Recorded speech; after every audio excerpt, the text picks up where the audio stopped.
This is a typical highway interchange on the outskirts of St. Petersburg. And here's a similar one near Moscow, only this one's jammed with traffic, of course. Now, take a look at this one. What's different about it compared to the other two? Well, there are clearly fewer cars here, but there's one other difference: all the cars are white. This is Ashgabat, the capital of Turkmenistan. Do you think there's some local trend of only driving white cars? Not exactly.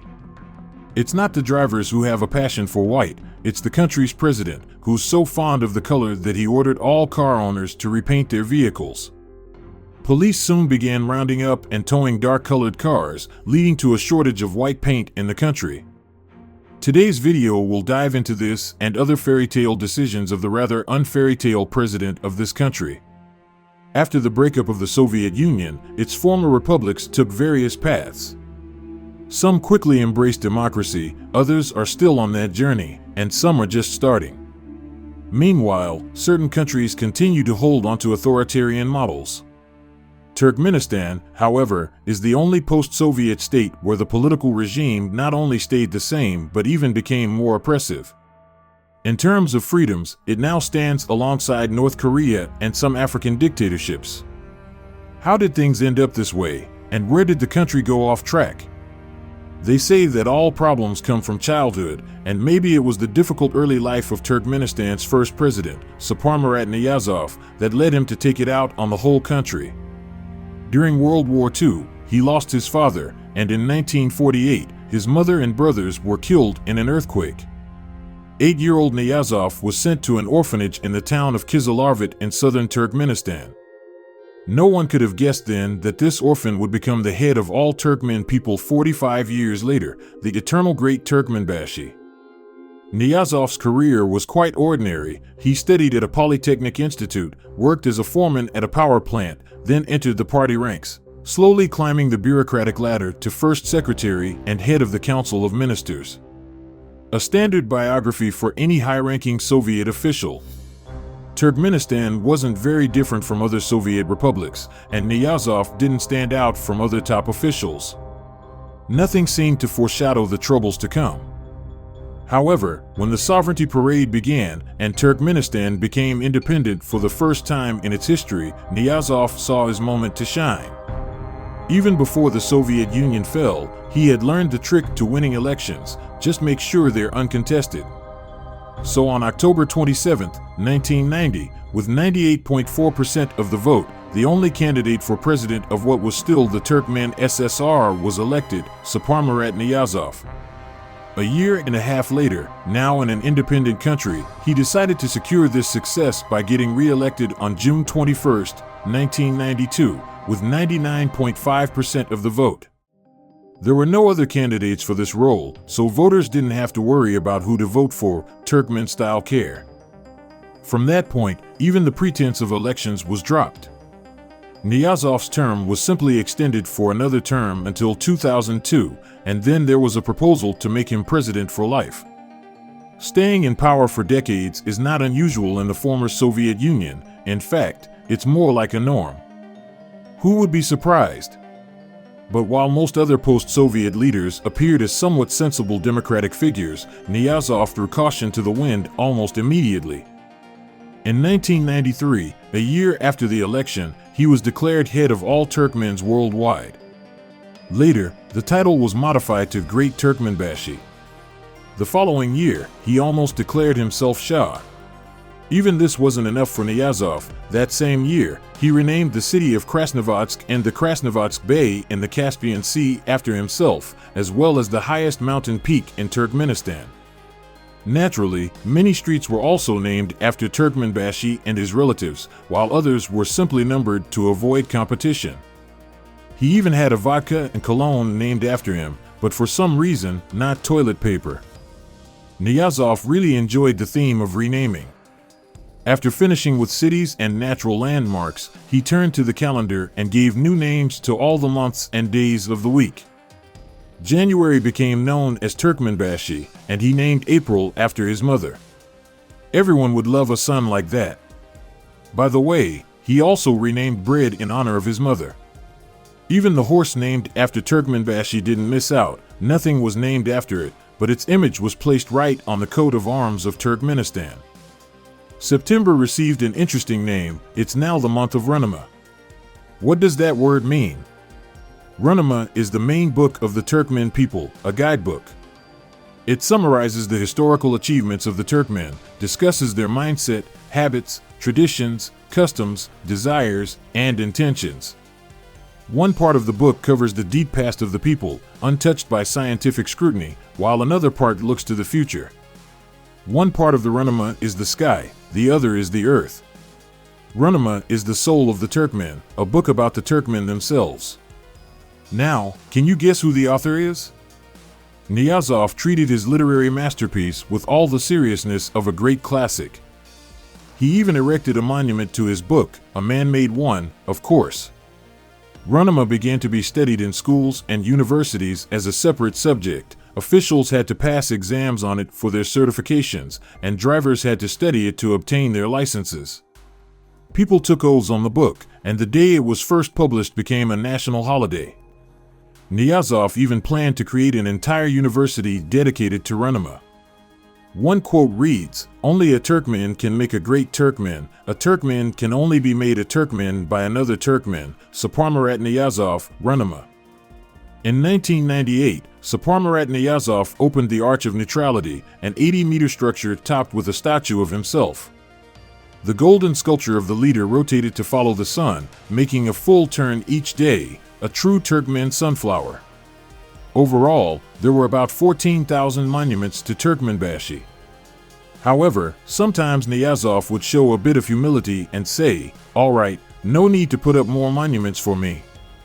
But that wouldn't last long, and soon the monuments would be erected with the same enthusiasm as before. In fact, there could be legends about Turkmenbashi's humility too. For example, he refused the title of Hero of the Republic. However, by that time, he already had 5 such honors. On another occasion, he announced a competition for lesser praise, but history remains silent on the winners and their fate. The most impressionable segments of the population claimed that Turkmenbashi could kill a fly with just a glance, summon and stop the rain, and some even believed in his immortality. But despite all his power, the laws of nature proved stronger. On the night of December 21, 2006, Saparmurat Niyazov died of a heart failure, just like an ordinary person. Interestingly, it was the Western media that first reported his death, while the official announcement came later that evening. The acting president was supposed to be the head of parliament, Ovesjuldi Atayev, but in dictatorships, real power doesn't lie with parliament but with security forces. So, an investigation was promptly launched against Atayev, and he was sentenced to 5 years in prison for driving his fiancée to suicide. Whether he has been released remains unknown. A year and a half later, on February 11, 2007, the first presidential elections in Turkmenistan's history were held, featuring more than one candidate, a total of 6. But one candidate stands out, and ideally, you should be able to pronounce his full name without stumbling: Gurbanguly Maligilayevich Berdimuhamedov. Unlike Niyazov, Berdimuhamedov wasn't a round orphan, but he also began his career quite modestly. For 17 years, he worked as a dentist and gradually rose to become the director of a dental center. In 1997, Berdimuhamedov was appointed head of the Ministry of Health, and in 2001 he became Deputy Prime Minister. He seemed to be an educated and cultured person. Surely he would turn this caricatured banana republic into a civilized country. In the beginning, everything seemed to be going in that direction. Busts and portraits of Niyazov were gradually removed, the original names of the months and days of the week were restored, the study of Runama was no longer mandatory, and a year later, the monument featuring Turkmenbashi as a sunflower was dismantled and moved to the outskirts of the capital. However, the established traditions in the country prevailed. The cult of Niyazov's personality gradually gave way to the cult of Berdimuhamedov's personality, Arkadag, a title the new leader took for himself. His portraits flooded the country, and newlyweds were even required to take wedding photos against the backdrop of Gurbanguly's image, a third witness at the wedding, so to speak. However, Arkadag was modest when it came to monuments. He also erected a monument to his favorite dog and horse. In fact, Berdy Muhammadov has a special relationship with horses. He won a race and received a prize of $11 million. Remember Runema? Berdy Muhammadov decided that one book was a bit too trivial, so he started churning out several masterpieces a year. His bibliography now boasts over 50 bestsellers on various topics, not just about Turkmenistan, but also about tea, health, medicinal herbs, sports, horses, and music. He has written about everything. It seems both leaders of Turkmenistan dealt with their complexes in their own ways. Niyazov longed for respect, while Berdy Muhammadov tried hard to appear the coolest. Neither is difficult when surrounded by a crowd of sycophants, an army of enforcers, and a submissive population, but the end result is not a cool and respected leader, but rather a prototype for a film by Sacha Baron Cohen. However, all these books, horse races, and monuments are just the harmless tip of the iceberg. The underwater part lies here. Welcome to Ovaden Tepe, which translates to picturesque hill. The official name is less poetic. It's the Strict Regime Facility AGD/5, a prison for political prisoners in the Karakum Desert. In the summer, temperatures there reach plus 50 degrees Celsius, while in winter they can drop to minus 20 degrees Celsius. The conditions are not much different from Hitler's concentration camps, and the routine is accompanied by specific torture that defines daily life in prison. We won't describe all the delights of life in Ovaden Tepe, but it can certainly be said that being sent there is akin to a prolonged death sentence. Only a small portion of the incarcerated are released. The rest either die from inhumane conditions or their fate remains unknown, as communication with relatives and even each other is prohibited. Human rights activists have created a movement called Show Them Alive, which keeps a list of political prisoners who have gone missing in Turkmen prisons. Currently, this list includes 112 names, while the total number of prisoners in Turkmenistan is around 35,000, placing it fifth in the world with a rate of 576 per 100,000 population. However, this is still fewer than in the US, where the rate is 668 per 100,000 people. In general, very little is known about repression in Turkmenistan, but not because it doesn't exist. Rather, there is simply no one to tell the stories. The country has virtually no independent journalists. In terms of press freedom, Turkmenistan ranks 177th, ahead of only North Korea and Eritrea. Just over 20% of the population uses the internet, and all messaging apps and social networks are blocked. We only learn about what is happening in the country through the few testimonies of eyewitnesses who have left. Even this is difficult to do, as a vast number of citizens are deprived of the right to leave. But what if you're an ordinary resident of Ashgabat who doesn't meddle in politics, doesn't plan trips abroad, doesn't use social media, and simply lives a quiet, peaceful life? Maybe then things aren't so bad. For instance, if you look at GDP per capita, Turkmenistan ranks 91st. The result isn't outstanding, but it's higher than Azerbaijan and Moldova, and only slightly below Georgia and Armenia. Brazil and South Africa, both members of BRICS, also lag behind Turkmenistan in this regard, while neighboring Uzbekistan ranks as low as 132nd with a value that is half of Turkmenistan's. So, the country isn't exactly rich, but it can afford a normal standard of living. This is also reflected in the outward appearance. Just look at how magnificent the capital of Turkmenistan is. And citizens likely have good social security. For instance, under Turkmenbashi, electricity, gas, water, gasoline, and salt became free. Unfortunately, these white marble palaces are merely Potemkin villages built for appearances rather than for the citizens. The homes where people actually lived look completely different. Since the internet is very poor in the country, the only window to the civilized world becomes satellite television, which is why houses are often adorned with satellite dishes. Free utility resources were abolished in 2017, and the average salary in the country is 800 manats or $228. But this is only based on the official exchange rate, which has remained at 3.5 manats per dollar for nearly 10 years. In reality, the black market rate can be 3 times higher, or even 10 times higher.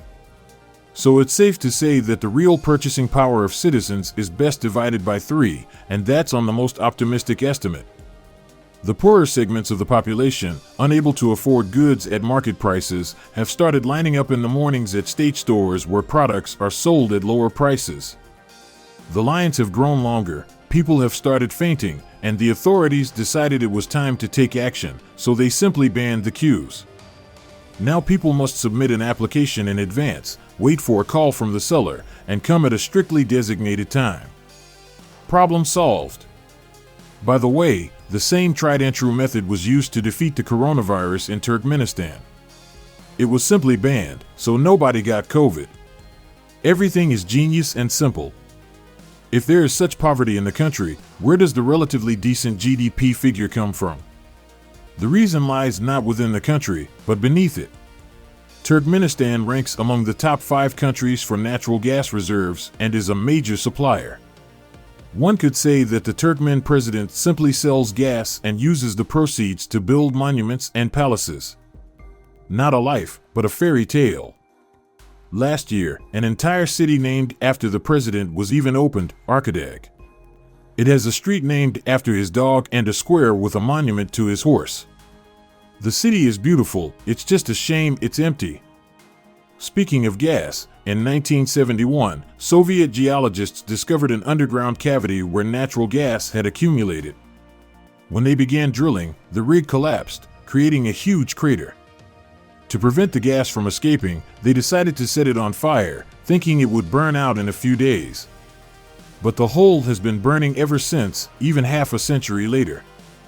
Due to its ominous appearance, tourists have nicknamed this site the Gates of Hell. It's symbolic that the door to the underworld is located in this country. Although Turkmenistan is officially a republic, in early 2022, it took its first step toward monarchy. Gurbanguly Berdimuhamedov unexpectedly stepped down as president, handing the reins to his son, Serdar. However, he didn't go far and now closely observes his son's activities from the position of head of the upper house of parliament.